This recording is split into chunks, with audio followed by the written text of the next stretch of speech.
હોય તો જ નવાય અને આમાંથી જામનગર જિલ્લો પણ બાકાત નથી રહ્યો। જામનગર જિલ્લામાં આવતીકાલે પાણી કાપ ઝીંકવામાં આવ્યો છે। નર્મદાની પાઇપલાઇનમાં સમારકામના કારણે નવાગામ, ઘેડ, બેડી, સોલેરિયમ ઝોન હેઠળ આવતા વિસ્તારોમાં પાણીનું વિતરણ નહીં થઈ શકે। માટેલ ચોક, રાજરાજેશ્વરી, ગાયત્રીનગર, જલારામનગર સહિત અંદાજે 2 ડઝન જેટલી સોસાયટીઓમાં આવતીકાલે પાણી કાપ રહેશે। પાણી કાપના કારણે અંદાજે 40,000 લોકોને અસર થવાની સંભાવના છે। જો કે એક દિવસના પાણી કાપ બાદ બીજા દિવસે નિયમિત રીતે પાણી વિતરણ થશે તેવો દાવો કરાઈ રહ્યો છે।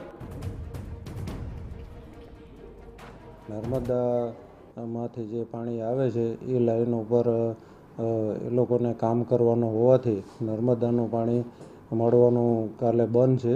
એટલા માટે આવતીકાલે સોલેરિયમ ઝોન, નવાગામ ઝોન અને બેડી ઝોનમાં પાણી વિતરણ બંધ રાખવામાં આવેલ છે અને એ નવાગામ ઝોનમાં વિનાયક પાર્ક, રાજરાજેશ્વરી સોસાયટી વગેરે સોસાયટીઓ આવશે।